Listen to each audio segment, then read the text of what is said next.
Good morning. I greet you morning and I bring you blessings from above. And ope mi chiaga no bia obehwe de obehwe sa video yi. Mi srese se usaka video ya click on the like button, subscribe and then share na na yentibi na yemfa bo ekwan yemfa so be magana etumpon. There is this issue say ekoswa say yantena fom anka no yie amfa yie anto yie a oman na enye yie o oman no enye yie na de bia meka se ye nipa o nipa ho adwuma na ye no ene obibia nyankopon biara ni Ghana ha obiara enye nyankopon bi na nyankopon no Bible no ka no kra ye ka no asem na sabi obi a wo ye public officer o sum oman no nti obi atumi criticize on.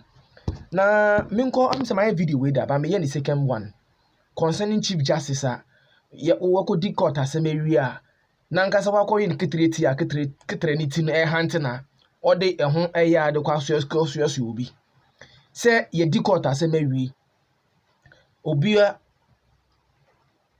oye lawyer ananso onye lawyer ni ka akọkire na adwe won ho a wo se wato mra sesen na wo Chief Justice kra wo de bi mekasa wo kra wo condemn ada judgment other Supreme Court judges or more come asem eno de me didi se eno de efa wo party member ho efa JB da nkwane ada nkofo bi a wo nkroma mo time wo se criminal de ye chiom kotu mo wuye no se wo ka ho asem ono on kasa ono mo nya adwen so many forums waka ho asem bebre se previous first republic nkoma ni decisions bi oye man nkofo bi go de ono mo nya adwen na obi so wo so ayo kitreti na kitreti ni hante na oka wansem a wo se dey ti o hwe oman no na nsinya meti so ka say yeah we should yam protect the constitution de me catch on so no ko Chief Justice ka say the constitution nka so no pon ti ase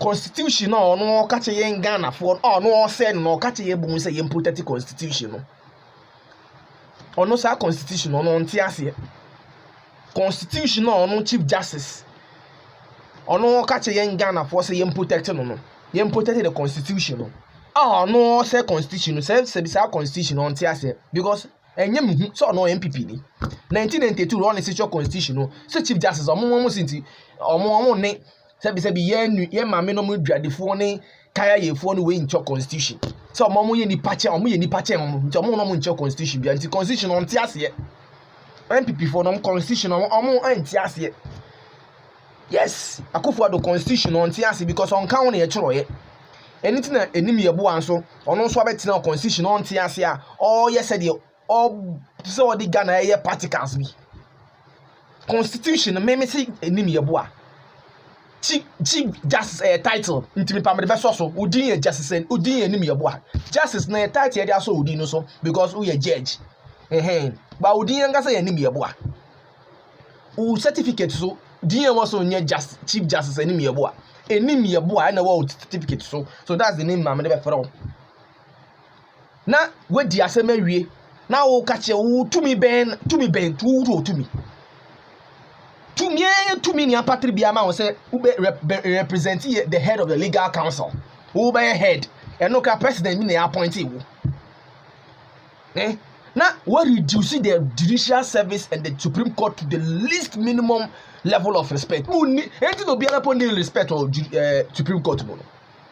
So it is your own fear and judgment na handle. Your own judgment. Now you've lost superiority complex. You need respect biara. So you are only trying to be very relevant in the system.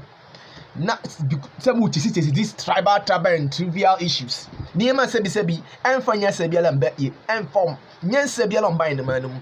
Chief Justice are the head of legal committees. Amu na won say odi mra legal law di adwuma. Ye bubo nkofo tuo. Insecurity all man ni mu no.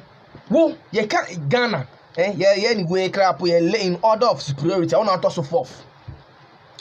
Into wo Ghana say insecurity yakoso wo man mu ayekuku nkofo ye they broad daylight and they nyansa wo ho nka ho asam abuka no hia na o judgment fum bi akoye na obi che na adwuma won na wo afa no world cup say eno no ade ya ehia wo say you MPP ne fa wo betina wo say ye be MPP adwuma oni ya wo ye nyina no enye mi na me ka ho wo pa wo fa wo ankasa your survey ma other 7 judges na o mutila panel no so mo ankasa mo nyi MPP na mo nye survey na mo hu they make up extra. You don't have any dignity and respect. The fact I'm telling you. President Akufo-Addo, we know him, so he's a politician. We reduce who Chief Justice and the Supreme Court judges. We need respect. Bakupo. Ain't no BS or else into 2020 no. Yeah, 2024 young court no. Because you need respect for court no bio mo. You need respect for court no bio. Near me here be more my way tumpon. Udi pa da order or ko ejuma wo tumi ko ba security aspect e koso man we mu eno de enyan na sebi niema basabasa we enyansa bi la nim no eno no na yesi tax say yesi ye eno na wo interest in te ayeni ni ube ne dan enti dem say constitution ankasa no e ma the freedom of speech ni ntio mo ma ko yem sa mo mra tantantan bi say ye di mra wo court ye di wia lawyer bi la ntum kan wasa me no nyansa be ne wo na me ye Ghana ni me nye lawyer ni de ana me nkita legal education ni bitumi kan wasa no onye nipa into otumi onye Ghana ni so ono onye member of parliament otumi kan wasa ono onye onimra otire mra inti pono ni understanding and the wasua in law and all them gina social center or no with legal parties no Supreme Court judgment na fun man din ye wa committee me enu onu ka no okay say mo dey akasa mo prescribe go bi achi me se for microphone na break room na munye survey na ho na mbete mo samia Supreme Court judge enu nya de mo ni bi o enu nyam de mo ni bi me ka kire mo ni enu nyam ba ko. I say you are being more political than Akufo-Addo ankasa otipono.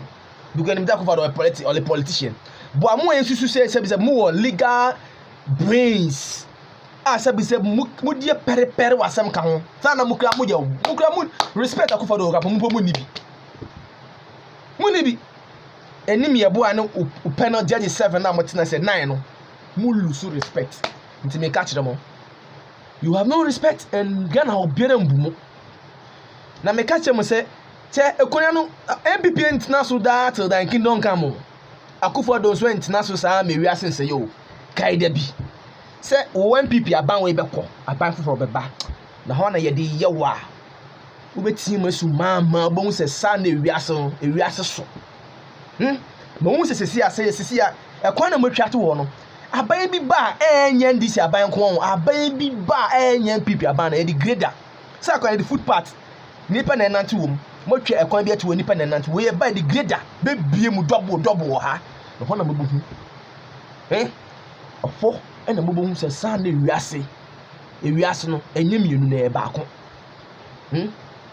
nti mu the west to the wise is enough eni ye boa ni mu judges amaya mu politics echichi moni na ni eme hi e ba mo man na tumpon ye no ye nkan wasem na niema jimi entina kosi boni ka sese ebibifo ye jimi na no kwe no sa ne ye ni nyam sa bakopo me ye bibini but those in authority na jimi che nyina yes because omo na ye di 2 minutes ka sha omo sa so omo fa kra man no nti bibini Donald Trump ka che say wu bibini wa jimi ye bibifo mpanyifo ni na mo jimi no kre me ma endorse it is true Donald Trump o kan tire mi o ka che ye leaders African leaders omo ye backroom a omo kita 2 minutes say enemy obo kita 2 mu Ghana ha Akufo-Addo kita 2 mu Ghana ha Vice President kita 2 mu Ghana ha sa mpanyimpanyi fo mo di o man no so no omo na Donald Trump na Russian President Putin na ka che am say mu na mu ye jimefo mo tutu kwan ko obi kurom ko hu say de ye practice